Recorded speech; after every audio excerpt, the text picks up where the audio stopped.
Welcome to TORAH Talk. I'm your host, William Hall, broadcasting live out of Kingsland, Texas, USA, with episode number 26 of Testimony Tuesdays. Tonight, a dynamic double husband and wife, that's two, not four, testimony of finding the truth about the Bible and their journey. So welcome to the show, everybody. Found my right knob here. Did a lot of switching around. Oh, look at this. Why did that just automatically default the wrong way? Hello. Well, if you guys missed the testimony of the one you just saw behind me, you'll want to go back and catch that. That was Joe Buchanan. Yeah, Joe Buchanan. That's awesome. Great music guy. So anyway, so welcome. Thank you for tuning in. This is totally on the fly. There was supposed to be no show tonight, and I was pleasantly surprised by a visit from a most wonderful couple.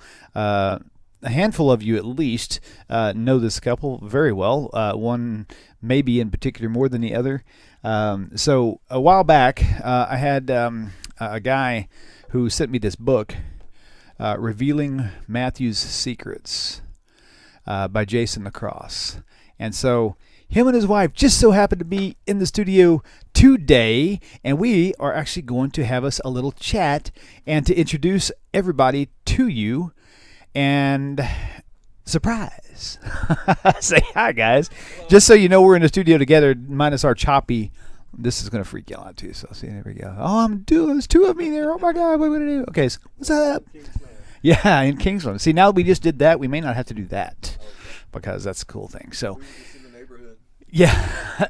And realistically, they were. Oh, you know what? Hold on. Let me get your mics turned up. I forgot to turn yours up. I can still hear you, and they can probably hear you vaguely, but... Talk to me. The quiet one. Oh, there you go. So tell me, y'all were just in the neighborhood. Yes, we were out at the slab getting some sun and some water. That you told us about. I'm so glad. When you tagged me, I was like, did I tell them that? What was I drinking that night that I told them? I don't remember telling them. Oh, yeah. I told Jason about it. It's real quiet and peaceful. Nice. It's a nice place to visit. Yeah. You can check out our pictures on Facebook. Yeah, actually, that's what caught my attention, is seeing your pictures there. I was like, honey, I think somebody's like in our town. Like it's our town, like we own the place. And it's a beautiful town. When she found out that it was you guys, she was like, oh my gosh, I have to go to the grocery store. You need to call them, have them over for dinner. I'm like, wow. You think they'll actually come? We don't have friends. Yeah. I tell you what. Yes, we do. Yeah, this beautiful family you have. That's weird. Every time I look this way here, it looks like I'm looking away from you. I should have put these the other way around. That's okay, though. Sorry about that. That's poor planning on my part. That's on the fly. Hey, it all works. Right on. So I know they call this the hill country. I call this God's country. Hey, this is definitely God's country, no doubt. The blue bonnets are out right now. Yeah. The hills and the deer. Oh, yeah. Okay, so, I'll say we. I was so, unprepared for tonight, which I like being that way because it kind of keeps things very original, very what's the word I'm thinking of? Organic, I guess you could say. That's a good word. And so tonight what we're going to just talk about is telling just you guys together as a couple, just a brief journey of how you don't have to get into the details, what year it was, what church you went to, but just to cover the basics, because a lot of people out there are struggling, and you may even have some advice for some people. Notice I'm still looking over here because it makes it look like I'm looking at you. So, yeah, and y'all do good. Y'all keep looking here. Don't tell the people watching. Shh. Okay, so basically, there's a lot of people out there who now are struggling with their marriage because their husband or their wife is completely AWOL on this journey with them, and it's causing a lot of problems. And so, y'all may have some advice for them. And something else, do not let me forget. This website that you have created is just very, very unique. Before we go any further, real quickly, because we're going to revisit this again in just a little bit, tell everybody about this website that you have got going on, that you and your husband talked about, and y'all just developed this thing. Y'all are full screen right now. Just talk to these people and just let them know this website about the whole Noahide thing, right? I called it a thing. I sound like my wife. She calls everything a sprocket. So the one that we developed is called belovedsoulsparks.com, and it's free. I mean, we're not trying to do anything but do a mitzvah and help other people find their soulmate.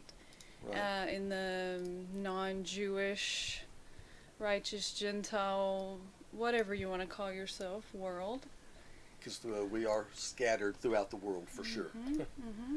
And I'd like to say that, first of all, Jason and I met each other through a total miracle of Hashem.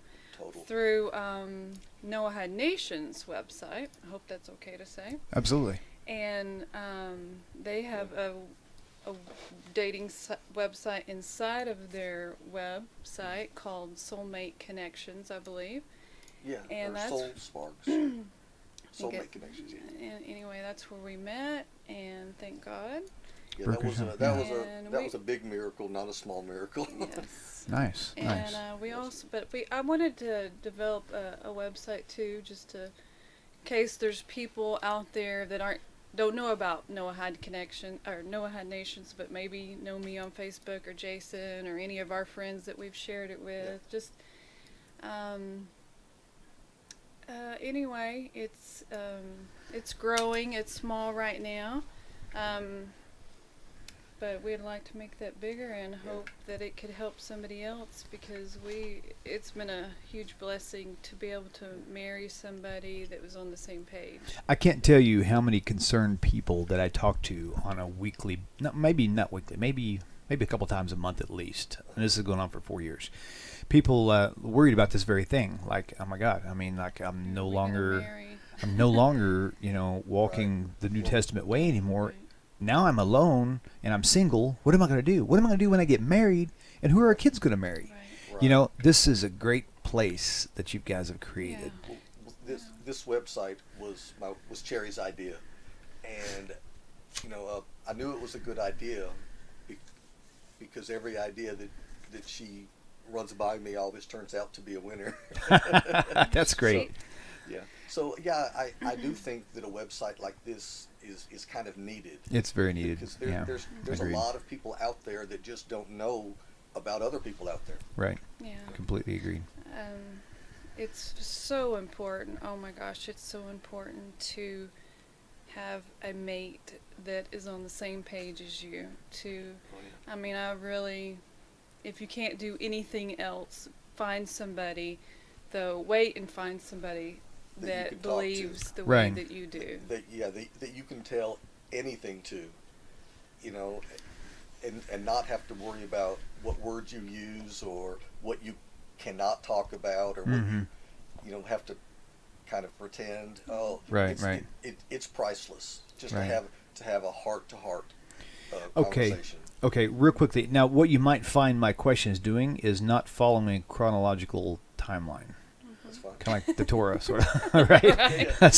So, because my first question that comes to mind, right? We're good with that, actually. So, you two met after you both had parked the New Testament aside, or were you? So y'all were already out of Christianity altogether when y'all met. Actually, when we went back and talked about it, it actually happened to us at the same time of our lives, but he was in his life and I was in mine. So that was about 18 years ago is when we both figured out. Wow, I feel like such a pup. The whole thing, man, pretty much. 18 years ago. That's amazing. Yeah, I think we both started about 20 years ago searching. Wow.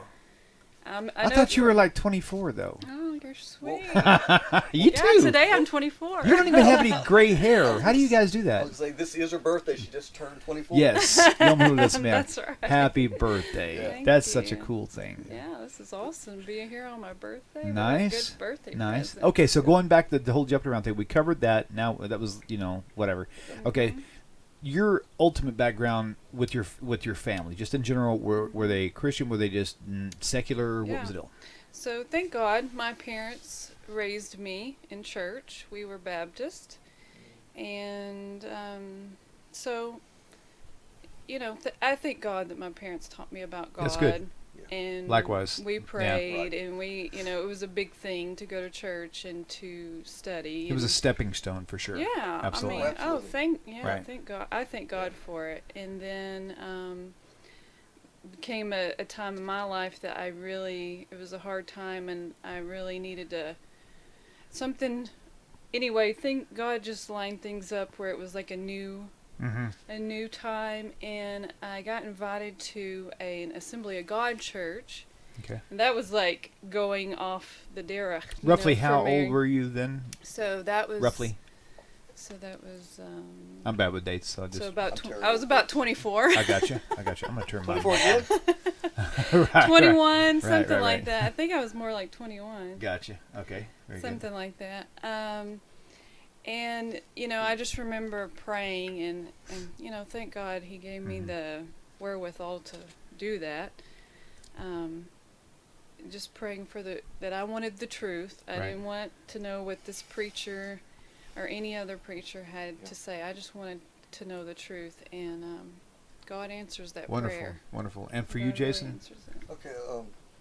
Okay. As far as my religious upbringing, I grew up in church also, and I do thank my parents for kind of being the example as far as it just wasn't a place that you went to like on Sunday or Wednesday. It was actually the way you treated your neighbor, or the way you acted in your daily life. And so that I think that's something that kind of resonated with me when I did read the scriptures, and especially when I got into the Jewish scriptures. How long ago was that? 20 years ago. My journey started about 20 years ago. Remember, my question is going to go all over the place. Yeah. Is that about when this whole idea? Where are you at? Is this it right here? When did this thing pop in your mind for the first time? This revealing Matthew's secrets. That's what I want to know. Approximately 3 or 4 years ago. Okay. And had you been studying Hebrew before that point? Oh yeah. Oh really? Okay, Oh, gotcha. Yeah. Nice. Yeah. Yeah, I mean the book was almost an afterthought. Nice. Oh wow. Yeah, wow. It almost didn't happen. Great afterthought. High five. Yes. And I hear there's don't tell him, but I hear there's another book on its way. Just saying. There could be. There could be. Lots of books. That's good. Could be like a cool little series setup that you guys are going to be pushing towards. Okay. All right. Good deal. So, okay. And your parents, were they? Oh, you actually briefly talked about that already. Okay. I just don't want to leave anything out. If you guys have on YouTube, there's like 28 of them watching right now. Hey, everybody. I'm going to say hi to Rachel, Delane, Mitch, Julie, Mia. Hey, There's a lot of you out there. That's great. I recognize Julie up Yes. there in, is it Alaska? Yes, it is. Lori beautiful. Cash, Hormel Jonah, Mitch. Okay, so cool. Sasha, welcome. So if you guys have any questions for me to kind of spare me some further embarrassment of not being able to be a good question asker, put them here, and we'll try to monitor this, okay? I see. When is Jason going to finish his next book? That's a great question. I like that one. When's Jason going to finish his next book? Oh, my. Well, that's a good question. I've got around 3 or 4 that are kind of in process. Okay. I'm not sure which one will end up, published first, but my goal is to publish the one about the. I get the exclusive interview, right? Yeah. Of course. Of course. That's probably the only interview. No, I doubt that. Yeah. That's okay. But the working title right now is Miracles in Micah. Okay. And, Ooh, nice. And what I plan to do is the way I went through the book of Matthew in my book, I'm going to go through the book of Micah. Okay. And of course it'll have Tanakh-based commentary that goes all the way through it. And I picked the book of Micah because it really contains so much information that I think I can do a really well-rounded Nice. Torah teaching in that small book. Okay, nice. Well, as Rabbi Singer and many others have pointed out, there's nothing minor about the minor prophets, for sure. So, okay, well, great. Okay, so, for the people who don't know about this book, tell them tell them the basics of this book, and where they can go to find it, that sort of thing. Okay. Basic content, just a quick 1-paragraph overview of what's in that book. Oh, wow. Okay, this book was written to either explain or help someone mentally process some of the things that you were taught, that you perhaps have some questions about it. I included the entire book of Matthew from the New Testament, but I critiqued it using the Tanakh as the guide or the compass, and this is hard for me to That's explain. okay. But That's all right. of course, I grew up with this type of book when I was a kid. I found myself reading it. I'm not even sure why. I was looking something up, and I read just a few pages, and it looked completely different to me. Like, I saw things that didn't look right at all. In the book of Matthew. In the book of Matthew. Yes. Right, gotcha. And so it prompted me to start going through it, and it didn't take me long I would just read one paragraph and I'd say, oh no, this is not matching up to what I just read in Hosea. That is key. I mean, if you look at it like computer programming even, I mean, if one little code is out, the program will not work. It's got to be like right on the money. Right. And if you have eyes to see stuff like that, I could see why you would write this book for sure. Right. Well, and I remember I was researching predestination for some reason. I think I was talking about it with someone at work, someone that I think believed in predestination, and then I realized that the authors of the New Testament, they included predestination into the Gospels, but yet most people today do not focus on that at all. But they're kind of stuck with it because it's in their New Testament. Yep. And so I was looking at that as kind of one of the ways to kind of see the human authorship in the Gospels. Right. And then I came across Matthew 13:35, where the author of Matthew says there's a prophecy that someone would speak in parables. Oh, right. Which of course, the gospel stories are mainly made up of all of the parables. That's pretty much all the stories you hear. Okay. And when I got to researching that, and I saw that they very briefly took part of Psalm 78. They took a small portion of it, but they changed the words. They changed the meaning of it to where, like they made it appear that there was a prophecy to speak in parables. And when I realized that, I said, "This is huge," because when you put it in its original context, you simply have a song. There's a song. There's no prophecy. There's no secret from the foundation of the world. There's no sign that someone's going to come speaking in these confusing parables. So in essence, it's like what you're saying is like, I can see this picture of these two little kids, playing with the little blocks in the circles, and they've got this little thing with the holes in it, and it's like the square doesn't fit into the circle holes, so they take a knife and carve the edges off so they can jam it through the circle hole just to make it fit. That's what it sounds like.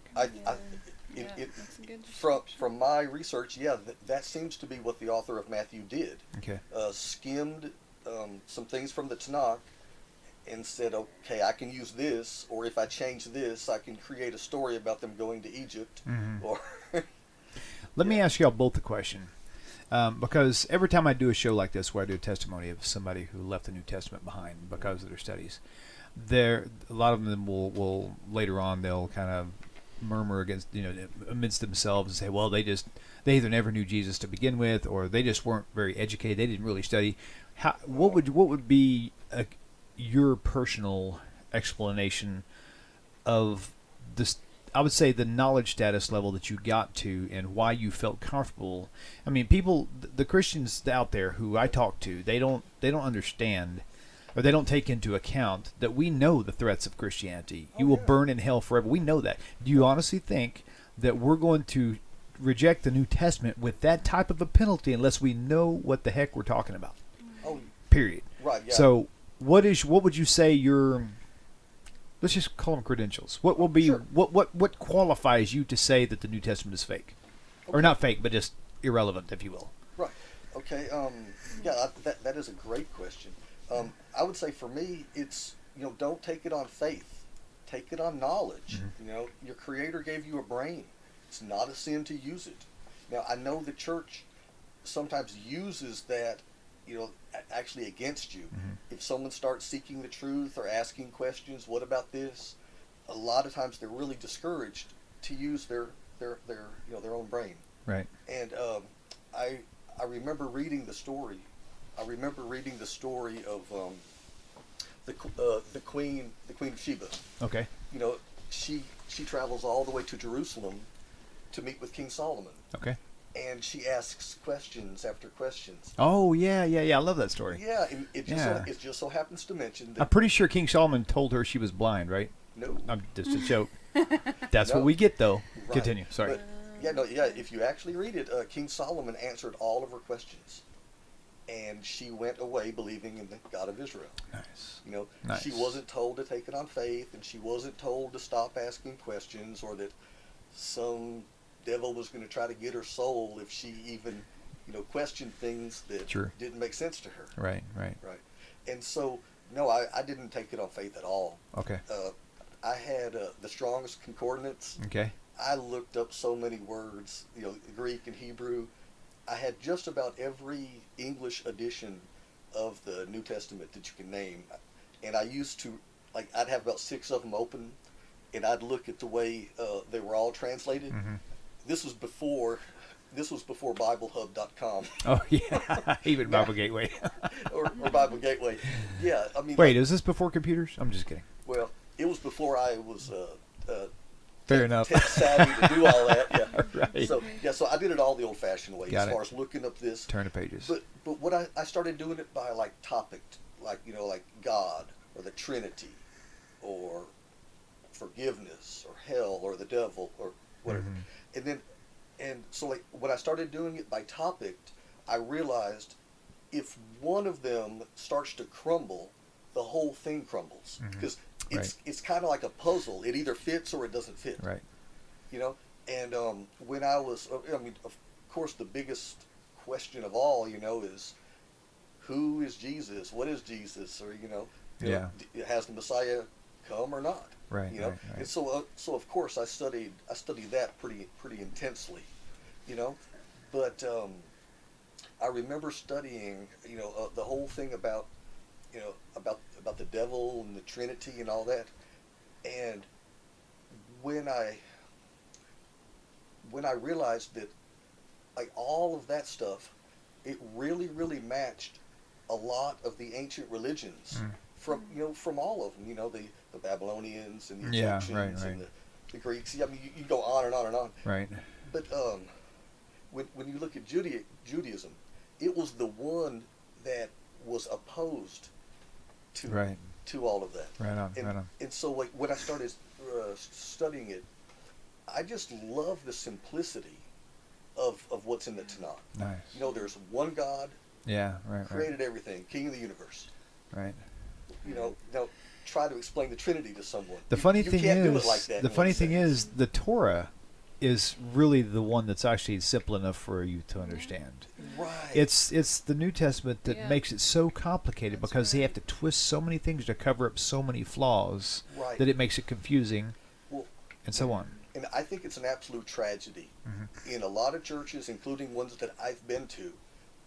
The preacher conveys the idea that you can't understand. Right. And It's you unknowable. weren't meant to. That's why he became Right. the preacher. And That's sad but true. and I Sad think but true. I think that's terrible because, several times in the Tanakh, God says, "Seek me and you will find me." Right. If you seek me with your whole heart. He didn't say you'll find me if you listen to some guy who said he knows Yeah. more than you. Jeremiah 29:13 is one of my favorite verses. Right. And so, I mean, I didn't take this lightly. I didn't just wake up one day and say, I think I'm switching teams, Right.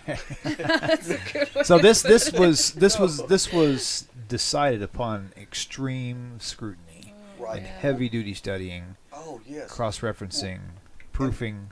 And then I realized the way Christianity was set up, the whole thing, the fear of hell was to keep people in line, to keep them in the church, to prevent them from asking questions. And of course, going way back, like in the Middle Ages, the church was the state. There was no separation between church and state. The poor guy would go confess his sins to the preacher, and the preacher would go tell the judge or whoever, and Right. it wasn't a direct relationship between you and your creator. You know, they had a system where you had to go through people. Okay, Amy Kerlin, I think I'm saying that right. Amy Kerlin, she says, what was it that first made you question the New Testament? The very first thing that triggered, like, uh-oh, if you can remember, or was there just a series of things? I guess the very first thing that got me studying was the question, was Jesus God? Yes Nice. or no? That's a big one. Nice. Wow. Yeah. Okay, let me jump over to you now real quick. What on the same question? So what? That was a whirlwind. And we got another 2.5 hours to go. Just kidding. So I'm gonna be hitting these questions kind of fast and hard because we're trying to keep this down to a time that they can still get back to Llano and actually enjoy this paid place that they're actually doing a bed and breakfast instead of me taking up all their time. We are. We've had a great Good. Okay, so what was your first red flag, if you can remember? My first red flag. Well, I mean, I have a whole different take on this than Jason does, and that's okay. Right. Yeah. That's what we want. We want to catch everybody's. All these people have come out. I mean, I know you guys are aware of it, well, but I want to say that I was just on a sincere mission to know God and to know the truth. I just, obviously I didn't feel like I had that. Right. So I remember just, from prayer, he will answer your prayer. Mm-hmm. He will show you the way. So I want to encourage people on that for sure. First thing that I remember learning was about the holidays that we celebrate. It was from an Illuminati born and raised man. And, you're just blown away by that information, and that you could just go over to an encyclopedia back then, because we didn't have the internet, and look up all these holidays, and I'm like, wow. I mean, that starts, Easter and Christmas, big ones, but even Halloween and different things like that, and that just starts to chip away, The next thing was learning about the true Sabbath. There was a book called Too Long in the Sun, and me and my mom started on this journey about the same time. Thank God I've had her with me all along. Yeah. Oh wow, Baruch Hashem. Man, that's great news. Wow. Yeah.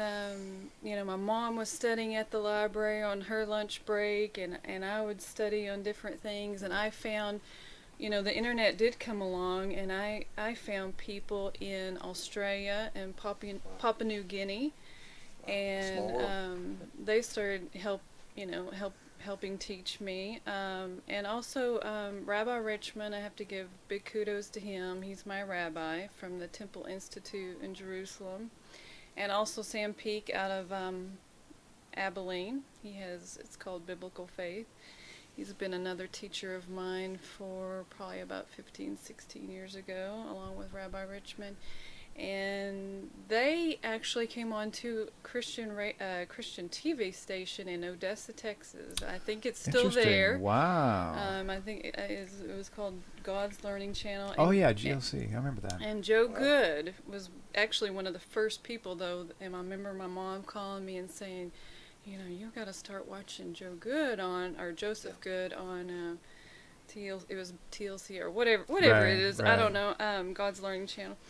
It was called something else back then, and he was teaching this stuff that was just blowing my mind. He was teaching about the temple, God's holy temple. Wow. I mean, when do you get to learn about that? In church, and he just knew. Nice. He was teaching Torah and Tanakh, and it was blowing my mind. I mean, you just feel it in your soul that this is truth. Like, I was taught this. So it really wasn't an individual thing. It was like a flood of things. No, it was, a flood. Wow. It was this and this. I was searching and searching. It was books. It was people. It was the internet. How did you deal with the fear that everybody always tells you, you're going to burn in hell if you leave Jesus? I mean, this is a real thing. How did you deal with that? That's a real question. How did I deal with it? Oh, my gosh, that's been so long ago. I mean, I don't know. I really don't How know about you, how to answer Jason? that. I think I literally just kind of logically I've always been a concluded rebel. That it was nonsense. that right. Yeah. Because, you know, when you're a kid in church, what do they tell you? God is love. But when you get a little older, I mean, you know, Yeah, God is a mean God in the sky with a lightning bolt ready to crack you over the head. Yeah. Lake of fire. I mean, Yep. It doesn't seem like we're talking about the same one. Right. But you know, as far as all the studying that I did, I want to share something that I Certainly. it just came to me when Cherrie was talking. Is okay. I was studying all the different denominations within Christianity. Okay. You know, in your average small little town, you may have 2 grocery stores, but you have 11 churches. You know, and they're all a little different, but they all agree. Well, for the most part, they all agree on one thing.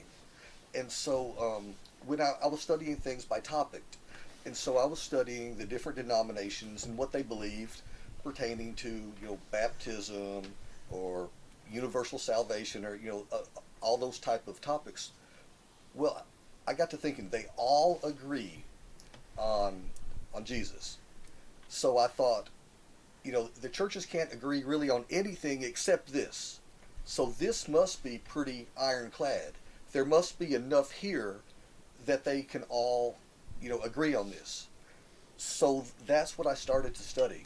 I started studying, you know, what was written about Jesus, what did he say, you know, in the New Testament, and, you know, what does it say about a Messiah in the Hebrew scriptures. And surprisingly, it fell apart quickly. Wow. I really couldn't believe how quickly it fell apart. Like, if you just read the first page of Matthew, if you will take the time and look up the quotes Right. that Verify. Matthew is quoting, Right. just put those in the context that are right there on the page, and it really, really falls apart quickly. Wow. You know, it's interesting. Out of all the different people so far that I've talked to, there's, even though you would kind of think that everybody's story is going to be like the same, but they're really not. There are so many unique experiences. Like for me, I mean, the one thing that I was told by a handful of people is like, well, you were never saved to begin with. I'm like, okay, then how do you explain me speaking in tongues then? Because apparently, unless you had the Holy Spirit, you can't do that, right? And I actually spoke in tongues, and it was a real thing. It was spiritual. I'm not saying it was from God, but at the time, it was just a spiritual event. So, but the thing is, you're going to get critique from this video. Everybody will. I mean, because honestly, if they don't, they're really not thinking hard enough. Because they should, because it's through those critiques in their own mind that'll stick in their own head, and before you know it, they're going to start questioning their critiques that they gave you. Right. So I want people to question. I want people to study. That's excellent. Right. Yeah. Well, I'm a very basic, simple person. I just gotta be, you know, I just like to get to the nitty gritty. Nice. And so I just remember thinking, I don't even know when it happened, but just realizing that Jesus was Jewish. Okay, Yes, he was a Jewish if man. he's Jewish and he practiced Judaism, then what the heck are we doing? I want to know, you know, what he taught. I want to know the religion that he had. Nice. There was not First Baptist, there was not Methodist Church on the corner, Presbyterian or whatever. There was no Bible, and there was no New Testament, you know. And so when I just started thinking about those things, I was like, that all falls apart for me. And then in studying at the same time Judaism and studying actually what the Torah says, you know, there's only me. I'm not a human. I'm not a man. You know, I'm your salvation. I'm your redeemer. Thus says God, not Absolutely somebody else. So those are the things that really spoke to my heart. And what would be your advice? me. And I know you got a burning question. What would be your advice to the people out there who are Christians out there who are going to be watching this video, and they're going to be, in their mind, in their heart, they're going to be like terrified of even pursuing anything you just talked about, but deep down inside they've got questions, and those questions are starting to bother them, but they're just sitting on them because they're afraid to ask anybody. What would you tell somebody about that? How to deal with that? I say you just have to go with what what you're feeling. You have to be true to yourself, or your soul will like feel like it's dying. Right. You have to go and study out. You know, find somebody that you can share with. Talk to one of us. You know, there's people out there. There's lots of us out there that have come out of this. This is not a new thing anymore. This is something that's been around for 20 years now. I mean, when we started, there was not much, but I mean, I was a rebel. I homeschooled my kids. So I've always been different, and I didn't really care what anybody else thought. So maybe that has something to do with it, you know. And I just always walked to the beat of my own drum. I like that about her instantly. So I didn't really worry about a lot of that stuff. And I mean, I didn't try to overtly try to convert anybody. Right. I didn't try to push my beliefs on anybody. I tried to be respectful. I mean, all my friends were Christian when I, lived in Plainview, and I think that's important. I mean, that's all I had. And but God will send you. He will. He'll send you the people just like your program. He's gonna send you. There's so many good resources out there. I mean. Do what you have to do to find the truth for you. My advice to go right along with that is, if you guys have friends out there or people around you, whether they're friends or not, who are Christian, don't be afraid to hang out with them. I mean, reach out to them and hang out with them. I mean, I've got friends in town, this coffee shop up here. They're all Christian. They know exactly where I stand. I've talked with each one of them individually, and they totally respect my deal. They're like, "Man, did you have a great Passover?" I'm like, "Oh, it was great, thank you." And they are some of the nicest people I've ever met in my life, and we totally love them with all of our hearts. Just love and respect each other. Yeah. I mean, I'm like the Beatles. All you need is love. Okay, I'd like to offer some advice to please do the type of people that you're talking to that are wonderful. Out there. I would say listen to that small, still voice. There's the story about the prophet Elijah, where he's in a cave, and I believe there's an earthquake and there's a tornado. Right. But God was not in this. Was not in there. Right. But that's what I'm talking about. You gotta pay attention to that and search after it. Yeah. So if there's something burning in the back of your mind or in your heart, I say listen to that small, still voice. Wow. And that's deep. Yes, and when you pick up a Bible, when you're reading it, it's as if God is talking to you. I mean, literally, thus saith the Lord, And when you're praying, you're talking to God.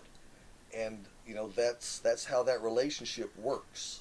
But if you start with the book of Genesis, if you read the way God describes himself, not what people have told you about God, but what he is telling you about God, or about himself, you will never come up with a Trinity. You won't get it. Right. If you read what he says, there's one God. Mm-hmm. He's running the universe, and you are not to pray to any other thing. Mm-hmm.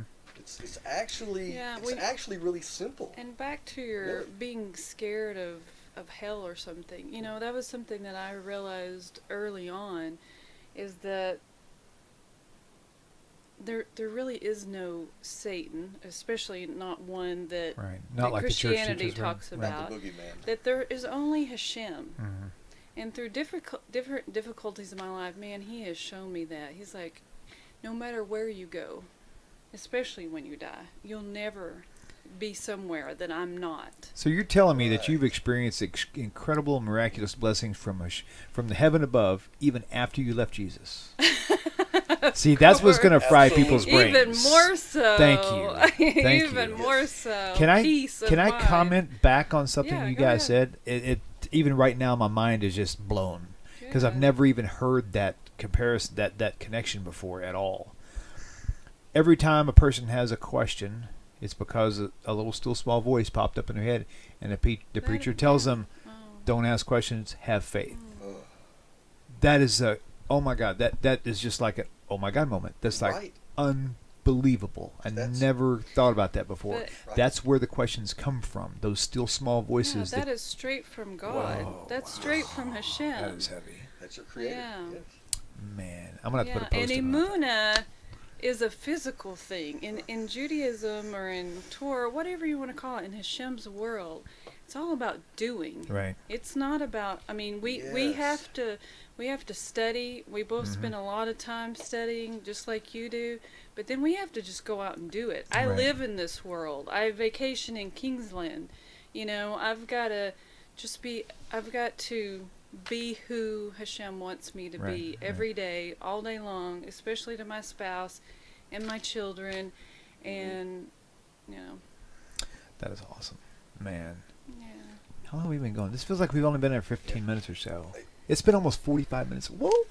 We could go for another hour, man. This is great. Is it okay if I piggyback on something? Go right ahead. Absolutely. This is it. Yeah. Amen to what you just said. You know, it reminds me of Habakkuk 2:4. You know, the righteous shall live by their faith. Which is misquoted by the New Testament, by the way. Well, they shift the emphasis. Right. Is what they, because you know, like what the prophet is saying is the righteous will live by their faith. Live is the action word. Right. And so it's not something you just believe. Like you don't just have faith. And it's more like faithfulness, not just faith. Right. So live by the way you are faithful to Hashem. And also, if you look at what the prophet is saying, the righteous shall live by their faith. Nice. Well, the New Testament says no one's even righteous. Right, not even one. So, you know, why would the prophet even be telling you this stuff if it was completely irrelevant? Right. It's not. Yeah. That's I mean, beautiful. It's not irrelevant when at all. we read about our matriarchs and patriarchs Right. and the whole sum of Israel, the Torah doesn't leave out all the things that they did wrong. In fact, it publicizes it because that's who a real person is. A real person does things wrong, makes mistakes, but it says that that a righteous person will fall seven times. That's one for every day of the week. Nice. That's one for every minute, Nice. Well or put. every 7 minutes. I mean, But he will get up. But that's the key. Is getting you get up is back what up. makes you righteous. Yeah. Right. And that getting up is teshuva. Yeah, it's just keep on That's going. wonderful. Keep Man. on Man. going. If you look at that sentence real close, yeah, he fell 7 times, and it still calls him righteous because he's still pursuing. He's still getting up. He's still seeking God. Gotcha. And I want to encourage anybody that's trying to come out of Christianity, is scared to just take it one step at a time. Just take it day by day, and just keep telling yourself that that God is going to show me the way. God is going to show me the true path. Yep. And it's going to come in His time, and it's going to come a little bit by a little bit. It's just one step at a time. It's not a night or day, 360, all of a sudden process. It is a process for sure. Right. And I'd like to point out when you read in the Tanakh, by the Tanakh I mean the Hebrew scriptures, or what I was told was the Old Testament.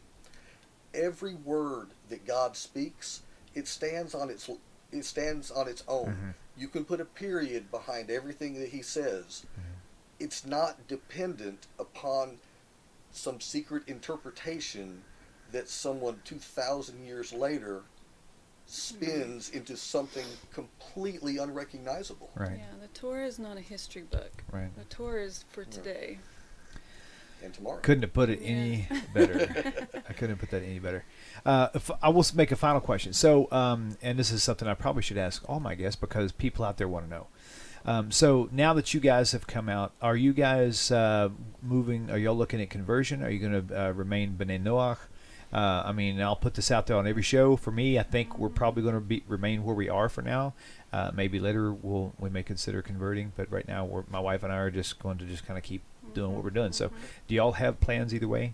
Yeah, I am completely 100% confident I will do whatever God wants me to do. That's the best answer I could have ever gotten, baby. I love it. When we both came out of the church and everything, and I think this is very natural. I see this happen over and over again with friends of ours at Tentative and just my friends back in Lubbock, is that when you figure out the truth, of course you're like, well, that's what I need to go do. Right, so right. I need to convert. Right. There's no need to convert, by the way. Just and putting that out there. so we both went through that, and then we both went around in a circle and figured out that just wasn't going to happen. Where Right. we lived, our family dynamics, it just couldn't happen. And then I just had to become okay with that. Yeah, that's good. I just had to be okay with where I was, and that God loved me, where I'm at. He found me here, or I found him, Right. He put me in all the dynamics that I'm in. So yeah, I've learned to be completely content with it for the most part. Every once in a while that yearning comes up, and my husband does that a few times, and so we'll toss it around and talk about it, but, and I still pray, like, I don't want to do something wrong. Right. But right now, yeah, by all of my teachers have, have told me, you're fine where Right. you're at. And that's what even here, 450 episodes later, as many times as we've talked about it with all the rabbis that we have on the show, that's the ultimate answer. There's no need for you to convert. If you want to convert, then do it. But there's no need to do so to be in a right relationship with God. I've heard some of the rabbis say that if that's something that you cannot think of living That's without, we love the idea of maybe possibly moving to Israel someday. Yes. Wow.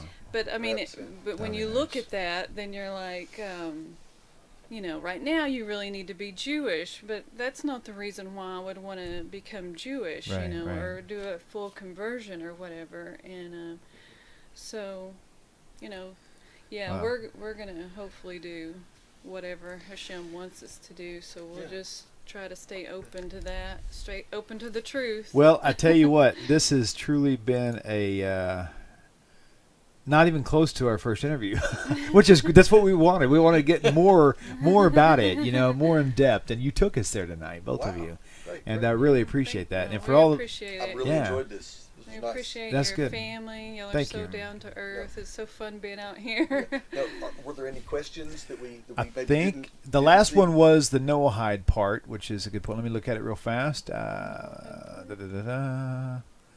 I don't see anything right up top. If you see something, let me know. Does Jason have a webpage? Thank you. Conrad Hine, do you have a website for your book, or do they just need to find this on Amazon? Okay. Yeah, we didn't ever talk about that. Okay. Do you have a link to this on your website? If not, you should put that on there. Okay, that's a good Yeah. idea. Okay. As far as the book, it's available on Amazon.com or BarnesandNoble.com, Excellent. and I think just about any of the booksellers. But I have a Facebook page, and And you could just find us on Facebook. yeah.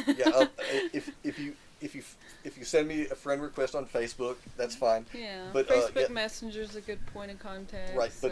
but there is a Facebook page. Is Revealing Matthew's Secrets is the title. That's wonderful. Wonderful. Okay, so it could take a while to go back and actually relook at these. So, but the So good thing is, all so these just- chat, y'all can go back yourselves, and actually, when you go back and watch the video, Wow. YouTube puts the live chat as it happened, minute by minute, through the video. So as you're going back to watch it, if you see some questions that maybe they're questions that maybe that we even need to push towards, like Rabbi Singer, let him address big hardcore things, whatever. But you can at least find them and maybe contact them directly through their YouTube Okay. page And or whatever. I just want to mention it again. Sure. So for the people that maybe tuned in later or whatever, so the Soulmate website that we've designed Beloved soulsparks.com. .com. Guys, I can't tell you how just beautiful that idea was. That's just absolutely, it's something this world needs. Yeah. Because, like we said before, everybody coming out of Christianity or any other form of idolatry to go into Judaism, they need a resource like this. And if you haven't gone there, go there, subscribe to your website. Is that how that works with y'all too? Can they what can they do when they go to your website? Well, all they can, they can join. They can put a profile on. They can look at Oh, that's everybody what you wanna else's do. Yes. profile. It's like a We have- Facebook for Noahides, Yeah. sort of, But right? it's got questions. Okay. If you want to join, if you're single, if you're looking for your mate, there's questions because other people need to be able to know a little bit about you before they, approach you or whatever. Right.